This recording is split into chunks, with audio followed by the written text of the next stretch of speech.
Hello everyone, আমি discuss কৰি আছিলো অসমীয়া সাহিত্যিক আৰু তেওঁলোকৰ লগত জড়িত কিছু বিভূষিত উপাধি আৰু ছদ্ম নামৰ বিষয়ে। আজি আৰু কেইটামান ডিসকাস কৰো বলক।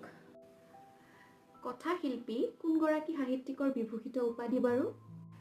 কথা শিল্পী বুলি আমি ইমৰান শাহদেৱক জানো।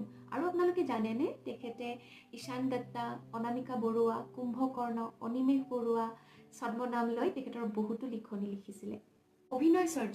অভিনয় চৰ্য বুলি আমি ব্ৰজনাথ শৰ্মাদেৱক জানো। ভাঙনি কোঁৱৰ বুলি আমি আনন্দ চন্দ্ৰ আগৰৱালাদেৱক জানো। প্ৰতিমাৰ খনিকৰ, এইটোতো আমাৰ সকলোৰে মনত আছে, চন্দ্ৰকুমাৰ আগৰৱালাদেৱ। ৰাজপথৰ শিল চক্ৰেশ্বৰ ভট্টাচাৰ্য। পাপৰিৰ কবি গণেশ চন্দ্ৰ গগৈ। ত্যাগবীৰ হেম বৰুৱা।